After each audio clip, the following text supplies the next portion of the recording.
আল্লাহ তাআলা মুসা আলাইহিস সালাম এবং হারুন আলাইহিস সালাম ওনাদের দুইজনকে বলছেন যে তোমরা দুই ভাই মিলে যাও ফেরাউনের কাছে যে দাওয়াত দাও এবং কোমল ভাষায় দাওয়াত দাও। কি ভাষায়? কোমল ভাষায় দাওয়াত দাও। কাওলান লাইয়িনা, use very soft and mild language, very touchy language. Soft এবং কোমল ভাষায় দাওয়াত দাও কাকে? পৃথিবীর সবচেয়ে বড় সন্ত্রাস, তাই না? হ্যাঁ, দুর্ধর্ষ সন্ত্রাস, খোদাদ্রোহী, তারপর সীমালঙ্ঘনকারী, আপনি যত নেগেটিভ যা বলছেন সব যাবো সাথে। ফিরআউন লাআল্লাহু ইয়াতাযাক্কারু আও ইয়াখশা, হয়তো সে উপদেশ গ্রহণ করবে অথবা তার হৃদয়ে ভয়ের উদ্রেক হতে পারে। হয়তো তোমরা soft and mild language use করবে, মুসা এবং হারুন কোমল ভাষায় যে দাওয়াত দাও। আচ্ছা, কার ব্যাপারে আল্লাহ বললেন, কাকে দাওয়াত দিতে বললেন? সবাই বলেন তো নামটা। ফিরআউন।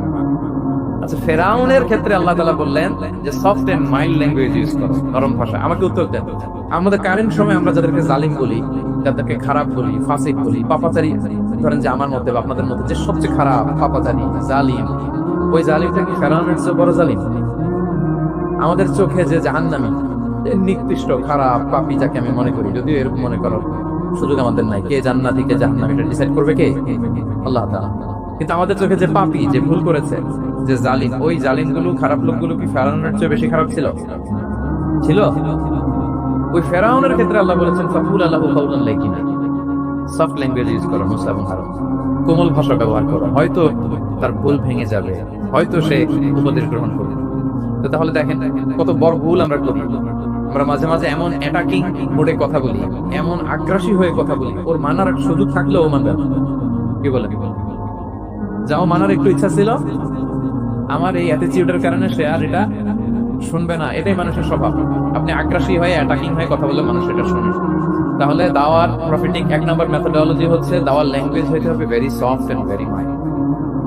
আল্লাহ তাআলা সূরা আলে ইমরানে বলছেন ফাবিমা রাহমাতিন মিনাল্লাহি লিনতা লাহুম ওয়ালাউ কুনতা ফাদ্দান গালিযাল কলবি লানফাদ্দু মিন হাওলিক।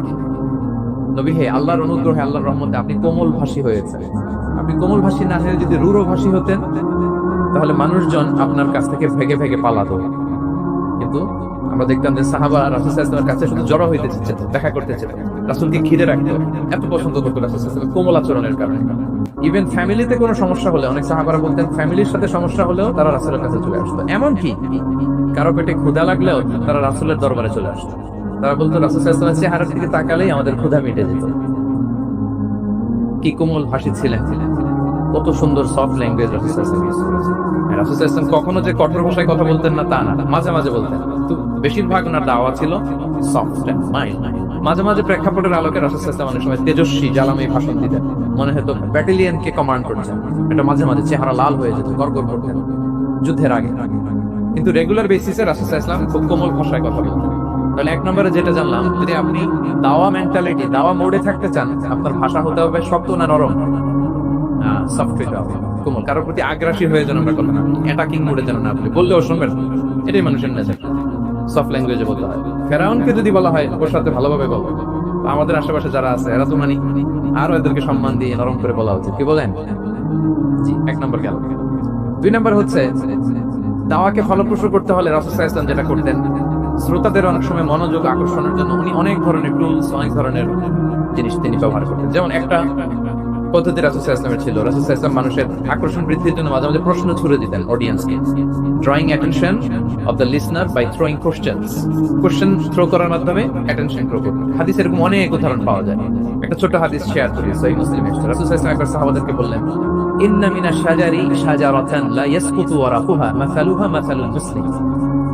রাসূল সাল্লাল্লাহু আলাইহি ওয়াসাল্লাম জিজ্ঞেস করলেন, তোমরা কি কেউ বলতে পারবা বৃক্ষরাজির মধ্যে একটা বৃক্ষ আছে, মানে গাছের মধ্যে একটা গাছ আছে যেই গাছের কখনো পাতা ঝরে না, ওই গাছের পাতা কখনো ঝরে না। এর দৃষ্টান্ত হচ্ছে মুসলিমের দৃষ্টান্তের মতো। বলতো হাদিসুনি মা হিয়া, বলতো ওই গাছটা কি, কে বলতে পারো?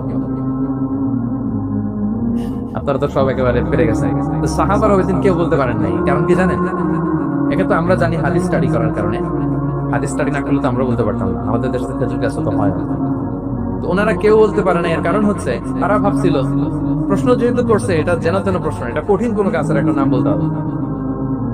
তো বাড়ির পাশে যে খেজুর গাছ, মদিনার অলিতে গলিতে যে খেজুর গাছ ভর্তি, এই দিকে আর ওনাদের অ্যাটেনশন যায় না। ওনারা চলে গেছে মরুভূমিতে, ইয়ামানে, তারপর একেবারে ডেজার্টের মাঝখানে কি কি ক্যাকটাস, বনলতা, কি কি গাছ আছে ওগুলো আওড়াচ্ছে মনে হয়। ভাবতেছে খেজুর গাছের কথা তো রাসূল সাল্লাল্লাহু আলাইহি ওয়াসাল্লাম আমাদের জিজ্ঞেস করার কথা না, এত আমাদের গাছ, বাড়ির পাশের গাছ, কেউই আর বলতে পারে না। এরপর রাসূল সাল্লাল্লাহু আলাইহি ওয়াসাল্লাম যখন দেখলেন সবাই অপারগ, রাসূল সাল্লাল্লাহু আলাইহি ওয়াসাল্লাম বললেন ইন্নাহা আন-নাখলা, এটা হচ্ছে খেজুর গাছ, ডেট প্লান্ট। তো আব্দুল্লাহ ইবনে উমর রাদিয়াল্লাহু তাআলা আনহু বাড়িতে যাওয়ার পরে ওমর ফারুক তার বাবাকে বললেন যে বাবা, আজকে তো রাসূল সাল্লাল্লাহু আলাইহি ওয়াসাল্লাম প্রশ্ন ছুড়ে দিলেন, আপনারা যে কেউ পারলেন না, উত্তরটা কিন্তু আমি পারতাম। তো ওমর ফারুক বললেন বলো কি তুমি পারতা, তো বললে না কেন? তুমি আজকে উত্তর দিতে পারলে তো রাসূলের সামনে আমার বোনটা এত বড় হয়ে যেত। মানে লাল উট পেলে আরবরা যেই খুশি, আমি এর চেয়ে বেশি খুশি হতাম। তখন উনি বললেন যে আপনি পারতেছেন না, অন্যান্য বয়স্ক সাহাবারা পারতেছে না, মুরব্বীরা কেউ যেহেতু বলে নাই, আমি বিনয়ের খাতিরে উত্তরটা দেই না, কিন্তু আমি জানতাম যে এটা খেজুর গাছ। তাহলে দেখেন রাসূল সাল্লাল্লাহু আলাইহি ওয়াসাল্লাম অ্যাটেনশনটাকে ড্র করার জন্য প্রশ্ন ছুড়ে দিতেন। আপনারা তো মানে প্রশ্ন ছুড়াই তো আপনাদের কাজ, যে কি অবস্থা, শরীরটা কেমন, পেট ঠিক আছে কিনা, ঘুম হয় কিনা, কমন প্রশ্ন না আপনাদের কাছে গেলেই তো প্রথমে জিজ্ঞেস করে যে হজম হয় কিনা, তারপর ঘুম আসে কিনা, এই হয় কিনা, অনেক প্রশ্ন আপনারা করেন। তো এইভাবে আপনি যদি আস্তে আস্তে প্রশ্নের ছলে যদি তাকে আপনি দাওয়া দিতে চান, আপনি কিন্তু দিতে পারেন। এটা রাসূল সাল্লাল্লাহু আলাইহি ওয়াসাল্লাম একটা দাওয়া মেথড হবে। দুইটা বলে ফেললাম, একটা হচ্ছে দাওয়ার ল্যাঙ্গুয়েজ হতে হবে অনেক শক্ত নাকি, হ্যাঁ নরম, সফট এন্ড মাইল্ড। দুই নাম্বার হচ্ছে প্রশ্ন ছুড়ে দিয়ে শ্রোতাকে আকর্ষণ করা, মনোযোগ আকর্ষণ করা। তিন নাম্বার ভিজুয়াল এক্সপ্লেনেশন, রাসূল সাল্লাল্লাহু আলাইহি ওয়াসাল্লাম এটা করবেন যাতে করে আরো সহজে বোঝানোর জন্য। এটা নিশ্চয়ই আপনারা করেন। রাসূল সাল্লাল্লাহু আলাইহি ওয়াসাল্লামের দাওয়া জিন্দেগিতে দেখা যায় প্রায় সময় কিছু উনি ভিজুয়াল এক্সপ্লেনেশন নিয়ে এসেছেন সাহাবাদের সামনে, যাতে করে সাহাবারা to get a better idea of the issue, আরো ইজিলি বুঝতে পারেন। যেমন একবার রাসূল সাল্লাল্লাহু আলাইহি ওয়াসাল্লাম অনাথ ইয়াতীমদেরকে যারা দেখভাল করে তাদের কি মর্যাদা, এটা বোঝাতে যে রাসূল সাল্লাল্লাহু আলাইহি ওয়াসাল্লাম দুই আঙ্গুল উঁচু করে একবার বললেন যে আনা ওয়া কাফিলুল ইয়াতীমি ফিল জান্নাতি কাহাতাইন, অর্থাৎ আমি এবং এতিমের রক্ষণাবেক্ষণকারী কিয়ামতের দিন এইভাবে কাছাকাছি প্রতিবেশী হয়ে থাকবে। এই দুইটা আঙ্গুলের মাঝখানে যেমনি খুব একটা স্পেস নাই, গ্যাপ নাই, একেবারে কাছাকাছি, নেইবরিং ফিঙ্গার, রাইট? আমি এবং এতিমের রক্ষণাবেক্ষণকারী এভাবে নেইবর হয়ে থাকবে। এই যে ভিজুয়াল এক্সপ্লেনেশন, দেখছেন? এই যে দাওয়ার মধ্যে মাঝে মাঝে ভিজুয়াল এক্সপ্লেনেশন করতে হবে যাতে করে শ্রোতারা বোঝে। রাসূল সাল্লাল্লাহু আলাইহি ওয়াসাল্লাম মুসনাদে আহমদে এক হাদিস এসেছে, রাসূল সাল্লাল্লাহু আলাইহি ওয়াসাল্লাম একবার খেজুরের একটা ডাল নিয়ে মরুভূমির মধ্যে একটা দাগ টানলেন। খাত্তালানা রাসূলুল্লাহ সাল্লাল্লাহু আলাইহি ওয়াসাল্লাম খাত্তা, একটা স্ট্রেট লাইন দিয়ে রাসূল সাল্লাল্লাহু আলাইহি ওয়াসাল্লাম বললেন এটা হচ্ছে সিরাতুল মুস্তাকিম। সাহাবাদের দৃষ্টি আকর্ষিত হলো, সবাই মনোযোগী হয়ে উঠল, তাই না? সিরাতুল মুস্তাকিম যে দোয়া আমরা প্রতিদিন করি, ইহদিনাস সিরাতাল মুস্তাকিম, খেজুরের ডাল দিয়ে স্ট্রেট লাইন কেটে বললেন এটা হচ্ছে সিরাতুল মুস্তাকিম। এবার ওই খেজুরের ডাল দিয়ে ডানে বায়ে অনেকগুলো ছোট ছোট দাগ কাটলেন আর বললেন হ্যাঁ দিহি সুবুলুশ শাইতান, এগুলো হচ্ছে শয়তানের রাস্তা, এটা হচ্ছে মুস্তাকিম সোজা রাস্তা যেটা জান্নাতে যায়। আর ডানে বায়ে অনেকগুলো দাগ কাটলেন, দেখে বললেন এই প্রতিটি রাস্তায় একটা করে শয়তান বসে থাকে আর সে তোমাদেরকে টেম্পটেশন দিতে থাকে, প্রভোকেশন করতে থাকে, ধোঁকা দিতে থাকে, ওয়াসওয়াসা দিতে থাকে। ডানে বায়ে না তাকিয়ে এই সিরাতুল মুস্তাকিমের পথেই অবিচল থাকতে হবে। তাহলে দেখেন মরুভূমির মাঝখানে, তখন তো আর ওই যে এলইডি প্রজেক্টর থাকলে হয়তো রাসূল সাল্লাল্লাহু আলাইহি ওয়াসাল্লাম ওইটাই ব্যবহার করতেন, আমরা এটা এখন করতে পারি বোঝানোর জন্য। রাসূল সাল্লাল্লাহু আলাইহি ওয়াসাল্লাম খেজুরের ডাল দিয়ে মরুভূমির মধ্যে দাগ কেটে সাহাবীদেরকে এই ভিজুয়াল এক্সপ্লেনেশন দিলেন এবং সাহাবারা খুব সহজে বুঝতে পারলেন যে কোনটা সিরাতুল মুস্তাকিম, কোনটা সিরাতুশ শাইতান। এভাবে রাসূল সাল্লাল্লাহু আলাইহি ওয়াসাল্লাম ভিজুয়াল এক্সপ্লেনেশন ইউজ করেন। আমরা বিশ্বাসীরা যে ভাই ভাই, মুমিনরা যে ভাই ভাই, আমাদের সম্পর্ক যে কত সুদৃঢ় মজবুত, এটা বোঝাতে যে একবার রাসূল সাল্লাল্লাহু আলাইহি ওয়াসাল্লাম বলেন আল মুমিনু লিল মুমিনি কাল বুনিয়ান, বিশ্বাসীরা তাদের সম্পর্ক হচ্ছে কাল বুনিয়ান, একটা সুদৃঢ় প্রাচীরের মতো, সীসা ঢালা প্রাচীরের মতো। ইয়াশুদ্দু বা'দুহু বা'দা, যেটার এক পাশ আরেক পাশকে মজবুত করে। Strengthening one part the others, এক পার্ট আরেক পার্টকে মজবুত করে। যেমন বিল্ডিং এদিকে ভেঙে ফেললে এটা নড়বড়ে হয়ে যাবে। তিনি বুঝালেন যে সুদৃঢ় প্রাচীরের মতো হচ্ছে বিশ্বাসীদের সম্পর্ক। এটা বলে ওয়াশাব্বাকা বাইনা আসাবিহি, মানে ডান হাতের আঙ্গুলগুলো বাঁ হাতের ভেতরে ভেবে ঢুকিয়ে দিলেন, বললেন যে এরকম মজবুত। সুবহানাল্লাহ, এই যে এই হাতের আঙ্গুলগুলো এই হাতে ঢুকিয়ে এরকম চাপ দিলে খুব শক্ত হয় না, মজবুত হয় না? রাসূল সাল্লাল্লাহু আলাইহি ওয়াসাল্লাম বলেন আমাদের বন্ধন হচ্ছে এরকম সুদৃঢ় সীসা ঢালা প্রাচীরের মতো। আল্লাহু আকবার। তাহলে এই যে ভিজুয়াল এক্সপ্লেনেশন রাসূল সাল্লাল্লাহু আলাইহি ওয়াসাল্লাম বোঝানোর জন্য এই যে এরকম দাগ কাটা, কখনো এইভাবে হাদিসে এরকম অনেক পাওয়া যায়। আমি অল্প কয়েকটা সময়ের টাইম কনস্ট্রেন্টের কারণে অল্প কয়েকটা নয়। তাহলে এটা রাসূল সাল্লাল্লাহু আলাইহি ওয়াসাল্লামের একটা দাওয়া মেথডোলজি ছিল, বোঝানোর জন্য কত ইজিয়েস্ট ওয়েতে তিনি অডিয়েন্সের কাছে পৌঁছাতে পারেন। তিনি প্রয়োজনে ভিজুয়াল এক্সপ্লেনেশনের সময় কয়টা গেল মেথডোলজি?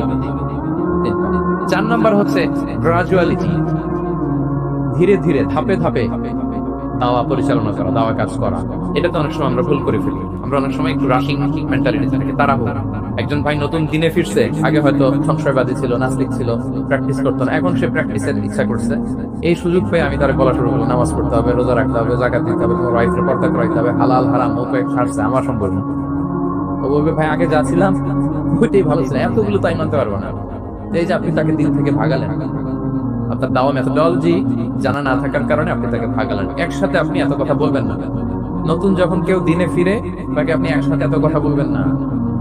নতুন যখন কোনো বোন ইসলামে আসতে চায় তাকে আপনি কঠিন করে বলবেন না। উপরে আমাদের বোনরা আছে, তাদেরকেও আমি বলবো সহজ করে বলেন। প্রথমে নামাজের কথা বলেন, নামাজ আস্তে আস্তে পড়ুক যতটুকু পারুক। প্রথমে হয়তো 5 ওয়াক্ত পারবে না, 1 ওয়াক্ত 2 ওয়াক্ত দিয়ে শুরু করবে, এরপর আস্তে আস্তে 5 ওয়াক্ত যাবে।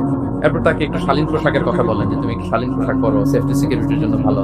সেটাতে অভ্যস্ত হলে তাকে হেজাবের দাওয়াত দিবেন আপনি, হেজাবে অভ্যস্ত হলে নেকাবের দাওয়াত দিবেন আপনি। এইভাবে গ্রাজুয়ালিটি, ধাপে ধাপে একসাথেই কঠিন করে দিনকে উপস্থাপন করা যাবে না। দাওয়া is a gradual process, gradually যাইতে হবে। Beginning with the most important issue first, তারপর যেটা ইম্পর্টেন্ট, তারপর যেটা ইম্পর্টেন্ট, ধাপে ধাপে আপনি তাকে করবেন। আপনারা নিশ্চয়ই সবাই মদ হারাম হওয়ার যে স্টেপ গুলো আছে জানেন না? কয়বার হারাম হয়েছে? 3 বার। ওয়ায়াসআলুনাকা আনিল খামরি ওয়াল মাইসির কুল ফীহিমা ইসমুন কাবীরুন ওয়া মানাফিউ লিন-নাস ওয়া ইসমুহুমা আকবারু মিন নাফিহিমা। প্রথমে বললেন মদে কিছু উপকার আছে, কিন্তু এটার গুনাহ বেশি, ক্ষতি বেশি, কিন্তু সামান্য উপকার আছে। তো মানুষ সচেতন হয়ে গেল যে না, এটা কিন্তু গুনাহ আছে, ক্ষতি আছে, সাবধান হতে হবে, মদ খাওয়া কমায় দিল। আচ্ছা, এরপর বলা হলো ওয়ালা তাকরাবুস সালাতা ওয়া আনতুম সুকারা, মাতাল হয়ে মদ খাওয়া অবস্থায় নামাজে যেও না। কারণ কোন এক সাহাবী নামাজে এমন ভাবে তেলাওয়াত করলেন, অর্থ চেঞ্জ হয়ে গেল। ফলে দিনে 5 বার মদ খাওয়া যাবে না। এর দিয়ে তো তাই বোঝা যায়, তাই না? 5 বারের জন্য যখন সাবধান হয়ে গেল, আরো তারা অভ্যস্ত হয়ে গেল।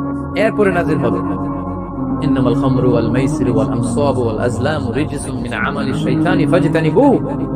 মদ, জুয়া, ভাগ্যলোভী, এগুলো শয়তানের কাজ, এগুলো থেকে বেঁচে থাকবেন। সবাই মদিনার ঘরের ভেতরে মদের বোতল যেগুলো ছিল ভেঙে সব রাস্তায় মদ দিয়ে মদিনার অলিগলি সয়লাম। কারো কষ্ট হয়নি, কারণ ধাপে ধাপে মদকে হারাম করা হয়েছে। কেউ যদি চেইন স্মোকার থাকে, আপনি যদি বলেন যে স্মোকিং হারাম, কালকে থেকে একটাও খেতে পারবে না, পারবে? মারা যাবে, সব বাদ দিতে পারবে, স্মোকিং বাদ দিতে পারবে না। তো কি করবেন? তাকে আপনি অল্প অল্প করে, একটু একটু করে ছাড়ো। এই যে রমজান আসতেছে, সারাদিন তো করতেই পারবে না, রাতে 2-3টা করে খায়, বেশি খায় না। মানে ছাড়ানোর জন্য বলতেছে আর কি, যে 10টা খায় তার যদি আপনি 2টা খাইতে বলেন, তো তাকে দাওয়াই দিলেন নাকি কমাইতে বললেন?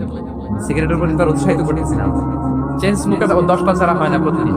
তো এই রমজানে আপনি তারা বললেন যে সারাদিন তো তুমি না খেয়ে থাকবো, রাতে 1টা 2টা বা 3টা গেল। প্রথম দশকে 3টা, এরপরের দশকে 2টা, তারপরের দশকে 1টা। যে 1টা খায় তারপরের দিন দশে চাইলে ছেড়েও দিতে পারে, কি বলে? এইভাবে গ্রাজুয়ালি তাকে ছাড়ানোর জন্য প্রস্তুত হতে হবে। তাহলে এই গ্রাজুয়ালিটিটা দরকার। আমি হাদিস থেকে, সিরাত থেকে একটা উদাহরণ দিই, শুনুন। রাসূল সাল্লাল্লাহু আলাইহি ওয়াসাল্লাম মুআয ইবনে জাবাল রাদিয়াল্লাহু তাআলা আনহুকে ইয়ামানের গভর্নর করে পাঠালেন। তো তখন তাকে বললেন যে মুআয, ইন্নাকা তাআতি কওমান মিন আহলিল কিতাব, তোমাকে এমন একটা এলাকার গভর্নর করে পাঠাচ্ছি, তারা কিন্তু আহলে কিতাব, people of the books, Jews and Christian community, তারা ইহুদি খ্রিস্টান। তো তাদেরকে যখন দাওয়াত দিবা, ধাপে ধাপে দিবা। কিভাবে দিবা? তিনি বললেন ফাদউহুম ইলা শাহাদাতি আন লা ইলাহা ইল্লাল্লাহ ওয়া আন্না মুহাম্মাদুর রাসূলুল্লাহ। প্রথমে দাওয়াত দিবা তাওহীদ আর রিসালাত। আওয়াজ করে বলেন, প্রথমে কিসের? তাওহীদ আর রিসালাত। আচ্ছা, ফাইনহুম আতাউ লিযালিক, তারা যখন এটা মেনে নেয়। আরবিটা খেয়াল করেছেন অর্থটা? ফাইনহুম আতাউ লিযালিক, তাওহীদ রিসালাত যদি মেনে নেয়, তাহলে তাদেরকে 5 ওয়াক্ত নামাজের দাওয়াত দিও। 5 ওয়াক্ত নামাজে যখন তারা অভ্যস্ত হয়ে যায়, ফাইনহুম আতাউ লিযালিক, যখন তারা এটাও মেনে নেয়, তখন তাদেরকে যাকাতের আদেশ করো। সুবহানাল্লাহ, সুবহানাল্লাহ। দেখেন ধাপে ধাপে একবারে সবগুলো বিধান একবারে তাদের সাথে শেয়ার করতে বলবেন। প্রথমে তাওহীদের, রিসালাতের, মেনে নিলে সালাতের, মেনে নিলে যাকাতের, ধাপে ধাপে। তাহলে একবারে কেউ নতুন যখন দিনে ফিরেছে, একবারে সবকিছু তার ঘাড়ে চাপিয়ে দিবেন আপনি? কি করবেন? গ্রাজুয়ালি, ধাপে ধাপে আমরা এই দাওয়াটা তাদেরকে দেওয়ার চেষ্টা করবো। এটা খুব ইফেক্টিভ হবে, ফলপ্রসূ হবে। আচ্ছা, 4টা কভার করে ফেলেছি। 5 নাম্বার হচ্ছে দাওয়ার মধ্যে ইমোশনাল ইন্টেলিজেন্স ইউজ করতে হবে, তাহলে এটা মোর এফেক্টিভ হবে। মানে আপনি মানুষের আবেগ, অনুভূতি নাড়িয়ে দিয়ে যদি দাওয়া দিতে পারেন, এটা তার শুদ্ধাচারের জন্য অনেক কাজে। ইমোশনাল ইন্টেলিজেন্স মানে তার আবেগ, ইমোশনকে আপনি ট্রিগার আপ করবেন, ওইটাতে আপনি টাচ করবেন। তাহলে দেখবেন যে সে একেবারে কাবু হয়ে গেছে।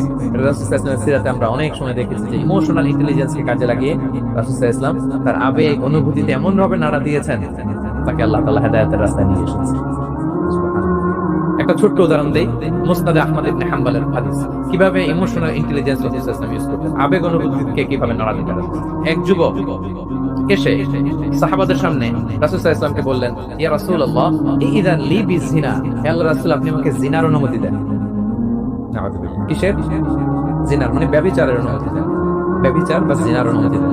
আশেপাশের সাহাবারা তো রেগে মেগে আগুন। ফাআকবালাল কওমু আলাইহি ফাসাজারু, সবাই তাকে দৌড়ে ধরতে গেল, থমকাতে লাগলো, ছি ছি ছি, মা মা, আমরা যেটা বাংলায় বলি ছি ছি, আরবিতে ওনারা কি বলে? মা মা, ছি ছি। কি বলো তুমি? লজ্জা শরমের মাথাকে তুমি রাসূলুল্লাহর দরবারে এসে বলতেছো হে আল্লাহর রাসূল আপনি জিনার অনুমতি দেন? যে রাসূল আল্লাহর পক্ষ থেকে বাণী শোনায় ওয়ালা তাকরাবুজ জিনা, তোমরা ব্যভিচারের নিকটবর্তীও হয়ো না, আর তুমি সেই নবীর কাছে এসে আবদার করতেছো জিনার অনুমতি দেন?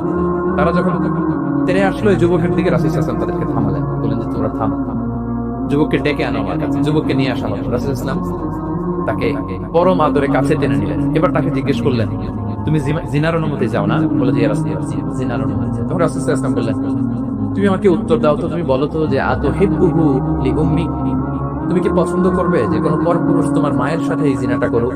তোমার এটা ভালো লাগবে? সে বলে লা ইয়া রাসূলুল্লাহ, না কখনো না, আমার মায়ের সাথে কেউ এই পাপাচারে লিপ্ত হবে এটা কোনো মানুষ মেনে নেবে না, আমি কেন, কেউ মেনে নেবে না। তারপর রাসূল সাল্লাল্লাহু আলাইহি ওয়াসাল্লাম তাকে বললেন আতুহিব্বুহু লিবনাতিক, তুমি তোমার কলিজার টুকরা সন্তান, কন্যা সন্তানের সাথে, তোমার কন্যার সাথে কেউ এই পাপ কাজটা করুক, এটা তুমি মেনে নিবে, এটা তুমি পছন্দ করো? সে বলল লা ইয়া রাসূলুল্লাহ, হে আল্লাহর রাসূল কুশ্চিন কালাও না, কখনো মানব না, আমার মেয়ের সাথে কেউ এই কাজ করে। রাসূল সাল্লাল্লাহু আলাইহি ওয়াসাল্লাম আবার তাকে প্রশ্নবাণে জর্জরিত করতে লাগলেন, আবার বললেন আতুহিব্বুহু লিউখতিক, তুমি কি তোমার প্রিয় বোনের সাথে কেউ এটা করুক, এই পাপাচারে লিপ্ত হোক, জিনা করুক, পছন্দ করবে? তোমার বোনকে কেউ এরকম করবে, অপমান করবে, এটা চাইবে তুমি? বলে কখনো না, লা ইয়া রাসূলুল্লাহ, কখনো কেউই তো পছন্দ করবে না। তখন রাসূল সাল্লাল্লাহু আলাইহি ওয়াসাল্লাম বললেন, তুমি যার সাথে জিনার অনুমতি চাইছো সে তো কারো না কারো মা, কারো না কারো মেয়ে, কারো না কারো বোন, তুমি এভাবে কেন ভাবতে পারো না? সুবহানাল্লাহ। এই কথা বলার পরে তো সে একেবারে ইমোশনালি এমন ড্যামেজ হয়েছে, লজ্জায় কাঁচুমাচু হয়ে মাথা নিচু করে দাঁড়াইছে। তখন রাসূল ইসলাম তার পিঠে একটা আলতো চাপড় মারলেন, পরম মমতায় আলতো চাপড় দিয়ে তার জন্য দোয়া করলেন, আল্লাহুম্মা ইগফির যামবাহু ওয়া তাহহির কলবাহু ওয়া হাসসিন ফারজাহু, আল্লাহ তুমি এই যুবকের পাপ মোচন করো, আল্লাহ তুমি তার অন্তরটাকে পরিশুদ্ধ করো, আল্লাহ তুমি তার চরিত্রটাকে নিষ্কলুষ করো। এই হাদিসের রাবি উনি বলতেছেন, ফালাম ইয়াকুন বা'দা যালিকাল ফাতা ইয়ালতাফিতু ইলা শাই, ওই দিনের পর থেকে এই যুবক কখনো কোনো পরনারীর দিকে রাস্তায় তাকায়নি। এই ইমোশনালি যখন তাকে দুর্বল করা হলো, তাকে যখন এইভাবে রাসূল সাল্লাল্লাহু আলাইহি ওয়াসাল্লাম প্রেজেন্টেশন করলেন, হাদিসে বর্ণনাকারী বলেন এরপরে আমরা কোনোদিন তাকে পরনারীর দিকে তাকাতে দেখি না। তার হৃদয়টাকে আল্লাহ তাআলা পরিশুদ্ধ করে দেন। রাসূল সাল্লাল্লাহু আলাইহি ওয়াসাল্লাম ইউযাক্কিহিম, কিভাবে মানুষকে পরিশুদ্ধ করতে দেখেন, কিভাবে তার আবেগ অনুভূতিকে নাড়িয়ে তার চিন্তার জগতে আলোড়ন সৃষ্টি করে তাকে এমন ভাবে কাবু করলেন যে রাসূল সাল্লাল্লাহু আলাইহি ওয়াসাল্লাম যেই দিকে তাকে গাইড করতেছে এখন সেদিকেই যেতে পারবে। এইটা আমাদেরকে করতে হবে, ইমোশনাল ইন্টেলিজেন্স কাজে লাগিয়ে মানুষের আবেগ অনুভূতিতে নাড়া দিয়ে যদি আপনি তাকে কোনো কথা, কোনো বার্তা, কোনো নাসিহাত করেন, তখন সেটা সে শুনে, এমন শুনে এমন ভাবে সে হেদায়েতের পথে আসে যেটা আমরা কল্পনাও করতে পারি না। তাহলে এটা যেন আমরা করি, এটা খুবই প্রোডাক্টিভ, এটা খুবই ইফেক্টিভ, এটা খুবই ফ্রুটফুল, কাজে দেয় মানুষকে ইমোশনালি তাকে দেওয়া। এই পয়েন্টটা বুঝতে পেরেছেন তো সবাই না? 6 নাম্বার মেথোডোলজি হচ্ছে দাওয়া should be full of love. দাওয়া বললে এটার সাথে লাভ থাকতে হবে, লাভ, ভালোবাসা। যদি আপনি দাওয়া বলেন এখানে লাভ থাকতে হবে, ইট কামস উইথ লাভ, ভালোবাসা। ভালোবাসা দিয়ে আপনি মানুষের হৃদয় জয় করতে হবে। আমরা দায়ীরা অনেক সময় বেশি জাজমেন্টাল হয়ে যাই। আরব শায়েখরা বলে যে নাহনু দুআত লাসনা তুদাত, আমরা দায়ী, আমরা জাজ নই, উই আর নট জাজেস। আমাদের অনেক দায়ীরা আমরা ভুল করে ফেলি, আমরা বলি যে ও খারাপ, ও এটা, ও জাহান্নামী, ও খারিজ, এরকম আমরা সবাইকে নাকচ করি। মনে হয় যেন সবাই জাহান্নামে পাঠাই, আমি একা জান্নাতে যেতে পারলেই সব। আচ্ছা বলেন তো, সব গেল জাহান্নামে, আপনি একা শুধু জান্নাতে, ভালো লাগবে আপনার? এই যে আজকে আমরা এখানে সবাই ছাত্র, শিক্ষক, ডিস্ট্রিক্ট গেস্টরা, উপরে আমাদের বোনরা, কত ভালো লাগতেছে না? ধরেন যে 2500 সিটিং ক্যাপাসিটিতে এই মৈত্রী সম্মেলন কেন্দ্রে কেউ নাই, শুধু আপনি একা। এই বিশাল হলরুমে কেউ নাই, আপনি একা, ভালো লাগবে? তো সবাইকে জাহান্নামে পাঠিয়ে শুধু আমি জান্নাতে গেলে এটা আমার ভালো লাগবে না। ওই জান্নাত So, আমরা কিভাবে আমাদের জান্নাতের দলকে ভারী করতে পারি এই চেষ্টাটা আমাদের বেশি বেশি করতে হবে, কি বলেন? তাহলে দাওয়া should be full of love, কারণ ভালোবাসা দিয়ে যা জয় করা যায় কঠোরতা দিয়ে তা করা যায় না। ভালোবাসা দিয়ে আপনি যেটা করতে পারবেন, কঠোরতা দিয়ে কখনো সেটা করতে পারবেন। আসুন আমরা হাদিস থেকে শুনি, সিরাত থেকে শুনি। আল্লাহর হাবিব সাল্লাল্লাহু আলাইহি ওয়াসাল্লাম মসজিদে নববীতে বসে আছেন সাহাবাদেরকে নিয়ে। হঠাৎ এক বেদুইনের আগমন। বেদুইন মানে যার মধ্যে নগর জীবনের কোনো নিয়ম কানুন সে দেখেনি, জানে না, বোঝে না। সিভিলাইজেশন বলতে যেটা বুঝি, ভদ্রতা, কার্টিসি, ম্যানার, এটা সে শিখেনি। এরকম এক বেদুইন অনেক দূর পল্লী থেকে মদিনার মসজিদে নববীতে এসেছে, কিন্তু সে ইসলাম ধর্ম গ্রহণ করেছে, মুসলিম। তো মসজিদে ঢুকে সে 2 রাকাত নামাজ পড়তেছে, এসে যে রাসূলকে সালাম দিবে কথা, ওই কার্টিসিটাও নাই। রাসূল সাল্লাল্লাহু আলাইহি ওয়াসাল্লাম বসা ওইদিকে সাহাবাদের নিয়ে, সে তার মতো এসে এক জায়গায় মসজিদের সাথে তার উট বেঁধে সে 2 রাকাত নামাজ পড়ে দোয়া করতেছে আল্লাহর কাছে। কি দোয়া জানেন? দোয়ার মধ্যেও কাটিছে নাই। দোয়াতে বলে, ইয়া আল্লাহ, আল্লাহুম্মা আরহামনি ওয়ারহাম মুহাম্মাদা ওয়ালা তারহাম মা'ানা আহাদা। মানে আল্লাহ তুমি শুধু আমারে রহম করো আর মুহাম্মদ সাল্লাল্লাহু আলাইহি ওয়াসাল্লামের রহম করো, আমাদের সাথে আর কারোর রহম করো না। বেদুইন তার মধ্যে আদাবুদ দোয়া, দোয়ার যে একটা এটিকেটস আছে এটা তো তার জানা নাই। দোয়ায় অন্যদের জন্য দোয়া করলে যে নিজের লাভ এটা সে জানতো না। আমি যদি বলি যে আল্লাহ এই ভাইদেরকে তুমি কবুল করো, তখন ফেরেশতারা বলে আল্লাহ যিনি দোয়া করতেছে আগে তাকে তুমি কবুল করো। কেউ অসুস্থ, আমি যদি বলি আল্লাহ আমার এই ভাইকে তুমি সুস্থ করো, আল্লাহ ফেরেশতারা বলে আল্লাহ যিনি দোয়া করলেন আগে তার রোগ বালাই থাকলে আগে তাকে সুস্থ করো। এই যে দোয়ার এটিকেটস, আদাব দোয়া, এটা সে জানতো না। সে দোয়া করতেছে আল্লাহুম্মা আরহামনি ওয়ারহাম মুহাম্মাদা ওয়ালা তারহাম মা'ানা, শুধু আমারে রহম করো, মুহাম্মদ সাল্লাল্লাহু আলাইহি ওয়াসাল্লাম আর কাউকে না। তো রাসূল সাল্লাল্লাহু আলাইহি ওয়াসাল্লাম দূর থেকে দেখতেছেন এই দোয়া আর বলতেছেন যে হায় রে, একটা প্রশস্ত জিনিসকে সে সংকীর্ণ বানায় বলে। আল্লাহর কাছে কি রহমের কোনো কমতি বা ঘাটতি আছে? নাই। সে দোয়াতে সবাইকে ইনক্লুড করতে পারত। তো রাহমাতাল লিল আলামিন আল্লাহর হাবিব সাল্লাল্লাহু আলাইহি ওয়াসাল্লাম তিনি বুঝতে পেরেছেন যে এই লোকটা আসলে বেদুইন, তার মধ্যে ওই কার্টিসি নাই। তো তিনি ফলো করতে লাগলেন যে দেখি লোকটা কি করে। তো লোকটা দোয়া টোয়া করেই এবার যে মসজিদের এক কর্নারে বসে ওখানেই পেশাব করা শুরু করলো। মানে কোনো কার্টিসি, নিয়ম, ভদ্রতা তার জানা নাই। তো তাকে পেশাব করতে দেখে বাকি লোকেরা তো তাকে ধরতে গেল, মারতে গেল। রাসূল সাল্লাল্লাহু আলাইহি ওয়াসাল্লাম বললেন, দাউ, রাখো রাখো, আরে থামো থামো, কাজ সারতে দাও, ওকে কাজ সারতে দাও। কারণ আপনারা এটা ভালো জানেন যে ওয়াশরুম সারা অবস্থায় যদি কেউ বাইরে থেকে জোরে ডাক দেয় তাহলে অবস্থা খারাপ আছে, ঠিক কিনা বলেন? কেউ টয়লেট সারতেছে ওয়াশরুমে, তখন যদি আপনি জোরে নক করেন এটা তার ক্ষতি হয়, কারণ আগে তাকে ওইটা পাস করতে হবে স্মুথলি। এটাও একটা এটিকেট যে কেউ ওয়াশরুমে গেল, আমাকেও যেতে হবে, তো আমি যে বারবার ডিস্টার্ব না করে ওখানে একটু পায়চারা করতে পারি, একটু হালকা মৃদু শব্দে কাশে দিতে পারি। আমি যে বাইরে আছি, সামওয়ান ইজ ওয়েটিং আউটসাইড, এটা তাকে বোঝাতে পারি। কিন্তু অনেকে যে কি করে, ধান ধান করার যখন শুরু করে ওই বেচারার তো অবস্থাটাই। এটা যেন আমরা না করি, এই শিক্ষাটা কিন্তু এই হাদিস থেকে পাই। রাসূল সাল্লাল্লাহু আলাইহি ওয়াসাল্লাম বললেন, দাউ দাউ, রাখো রাখো, আরে ছাড়ো ছাড়ো, ও তো এখন করতেছে, ইউরিন পাস করতেছে, রাখো, ওটাও সারুক, আগে সারুক, আমরা পরে ডিল করি। তো সবাইকে তিনি থামালেন, ও সারলো। এবার রাসূল সাল্লাল্লাহু আলাইহি ওয়াসাল্লাম বললেন, এবার তোমরা যে ওয়াহারিকু আলা বাউলিহি সাজলান মিন মা, যে মসজিদে নববীর ফ্লোর ছিল বালুর ফ্লোর, শুকিয়ে যাবে, বললেন যে পেশাব করা জায়গার উপর 1 বালতি পানি ঢেলে দাও। সাহাবারা দিল।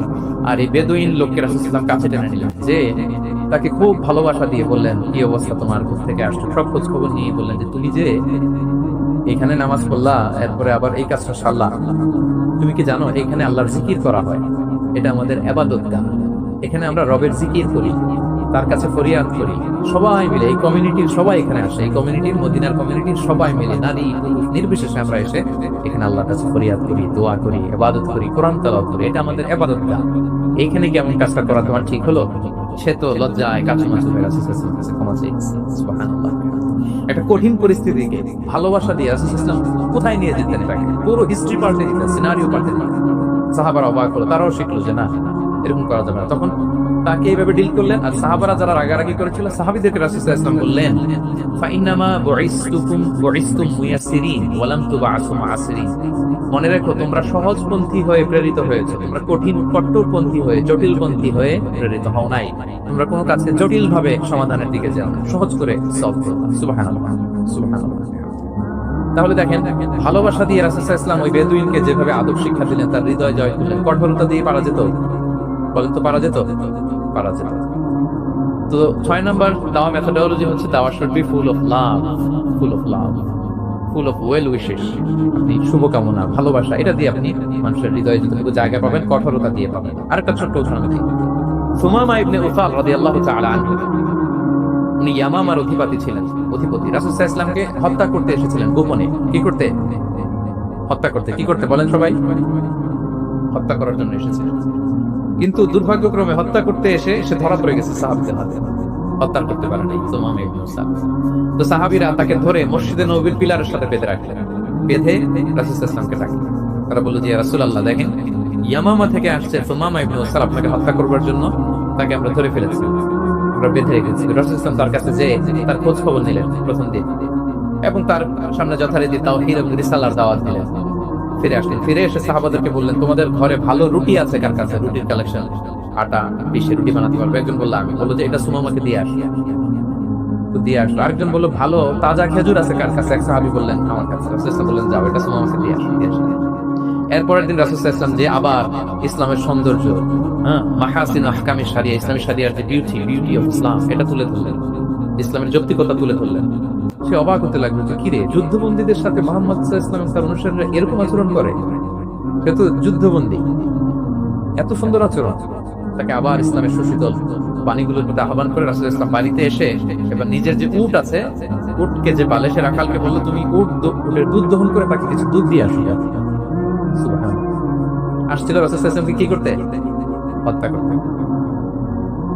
তো তাকে ওটের গরম দুধ দিয়ে আসা হলো, সে পেট ভরে খেলো। তৃতীয় দিন এবার রাসূল সাল্লাল্লাহু আলাইহি ওয়াসাল্লাম যে ইসলামের যে ভবিষ্যৎ, ইসলাম মানলে যে জান্নাতে থাকা যাবে, এগুলো সব বললেন, এবং তাকে আরো অনেক মেহমানদারি করলেন, আপ্যায়ন করলেন। 3 দিন যখন রাসূল সাল্লাল্লাহু আলাইহি ওয়াসাল্লাম ইসলামকে তার সামনে প্রেজেন্ট করলেন, আপ্যায়ন করলেন, ভালো আচরণ দেখলেন, সে অবাক হয়ে গেল। আল্লাহ তাআলা তার হৃদয়টাকে নূর দিয়ে আলোকিত করে দিলেন। লজ্জায় কাচুমাচু হয়ে রাসূল সাল্লাল্লাহু আলাইহি ওয়াসাল্লামের কাছে ক্ষমা চেয়েছে। সুবহানাল্লাহ। একটা কঠিন পরিস্থিতিকে ভালোবাসা দিয়ে রাসূল সাল্লাল্লাহু আলাইহি ওয়াসাল্লাম কোথায় নিয়ে যেতেন, এটাকে পুরো হিস্ট্রি পাল্টে দিতেন, সিনারিও পাল্টে দিতেন। সাহাবারা অবাক হলো, তারাও শিখলো যে না, এরকম করা যাবে না। তখন তাকে এইভাবে ডিল করলেন। আর সাহাবারা যারা রাগারাগি করেছিল, সাহাবীদেরকে রাসূল সাল্লাল্লাহু আলাইহি ওয়াসাল্লাম বললেন, ফাইন্নামা বুইসতুম মুয়াসসিরিন ওয়া লাম তুবআসু মুআসসিরিন। মনে রাখো, তোমরা সহজপন্থী হয়ে প্রেরিত হয়েছে, তোমরা কঠিন কট্টরপন্থী হয়ে, জটিলপন্থী হয়ে প্রেরিত হও নাই। তোমরা কোনো কাজকে জটিল ভাবে সমাধানের দিকে যাও, সহজ করে সলভ করো। সুবহানাল্লাহ, সুবহানাল্লাহ।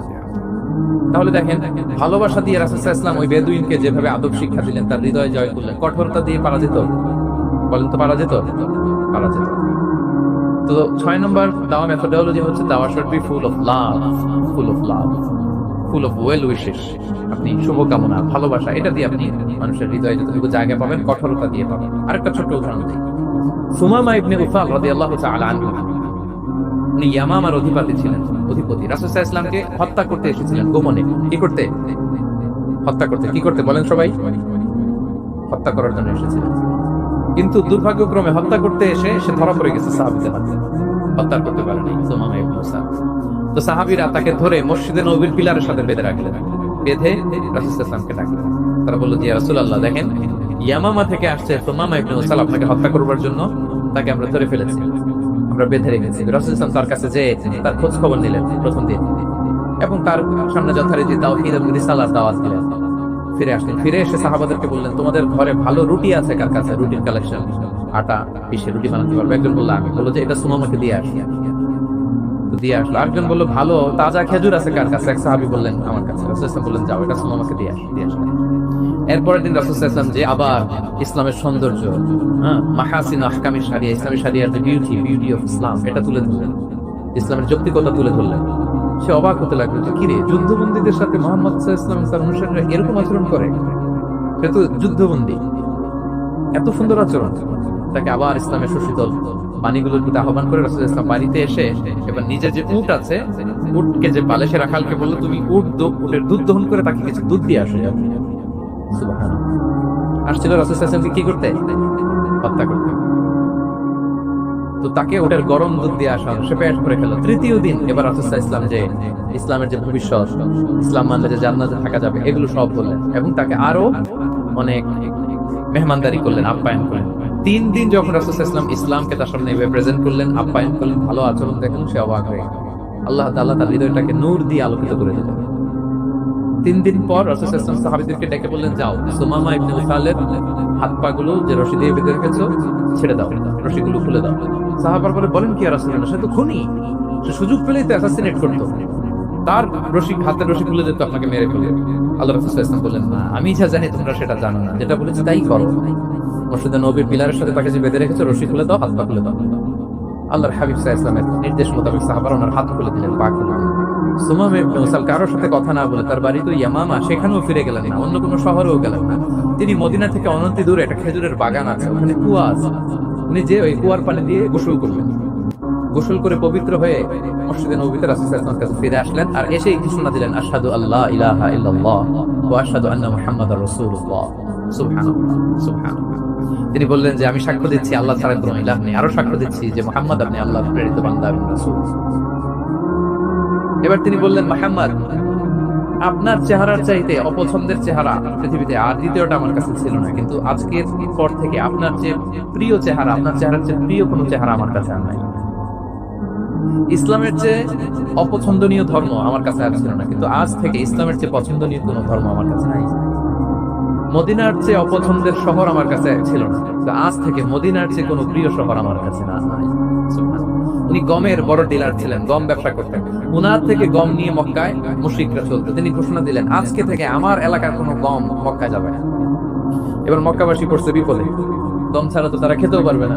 তারা আল্লাহর হাবিব সাল্লাল্লাহু আলাইহি ওয়াসাল্লামের কাছে চিঠি লিখে পাঠালেন যে, মুহাম্মদ, তোমার এই যে নতুন অনুসারী, সে যদি গম না দেয় আমাদের তো অবস্থা খারাপ, তুমি দয়া করে গমের সাপ্লাই আবার যাতে সে চালু করে তুমি একটু বলে দাও। আল্লাহর হাবিব সাল্লাল্লাহু আলাইহি ওয়াসাল্লাম আবার সুমাম ইবনে উসালকে বলে দিলেন, আবার সে সাপ্লাই চালু করবে। সুবহানাল্লাহ। এবং তিনি প্রথম তালবিয়া পাঠ করে উমরা করেছিলেন। তাহলে দেখেন, আসলো খুনি হয়ে, আসলো কি হয়ে? খুনি হয়ে, আর ফিরে গেল নবী প্রেমিক হয়ে। সুবহানাল্লাহ। এটা কিভাবে সম্ভব হয়েছে? রাসূল সাল্লাল্লাহু আলাইহি ওয়াসাল্লামের উদারতা, ভালোবাসা। তাহলে আপনি যদি দাওয়ার কথা বলেন আমাকে, দাওয়া should be full of love. কারণ ভালোবাসা দিয়ে যা জয় করা যায়, কঠোরতা দিয়ে সেটা পারা যায়।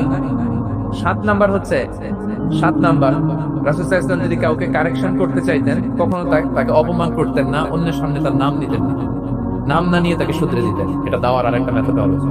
কেউ কোনো ভুল কাজ করলে তার নাম ধরে অন্যের সামনে লজ্জিত করতেন। আমরা কিন্তু অনেক সময় করি না, অন্যের সামনে মানুষকে কারেক্ট করে, এটা ঠিক না। The way he used to correct others, আপনি যদি সিরাতের দিকে তাকাচ্ছেন, কিভাবে উনি অন্যকে কারেকশন দিতেন, নাম উল্লেখ করতেন। আমরা এটা অনেক ভুল করি। আমি এই জন্য খুব দুঃখিত, লজ্জিত। আমাদের দাওয়া অঙ্গনে আপনি ইউটিউব খুললে দেখবেন যে অনেক দায়ীরা এক দায়ী আরেক দায়ীকে তুচ্ছতাচ্ছিল্য করছে, তার নাম নিয়ে তাকে ছোট করা, তাকে খারিজ করা, তাকে নাকচ করা, সে জাহান্নামী, সে কাফের, সব ইসলামের ঠিকাদারি উনি একা নিজে নিয়ে বসে আছে, আর বাকি যা আছে সব খারিজ। এইটা রাসূল সাল্লাল্লাহু আলাইহি ওয়াসাল্লামের দাওয়ার সাথে যায় না।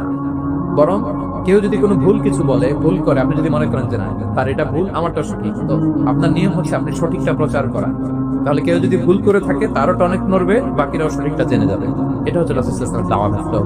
তিনি কখনো কারো নাম ধরে অন্যের সামনে, মানুষের সামনে তাকে লজ্জা দিতেন না, তাকে কারেক্ট করতে যেতেন না। এটা ছিল রাসূল সাল্লাল্লাহু আলাইহি ওয়াসাল্লামের বৈশিষ্ট্য।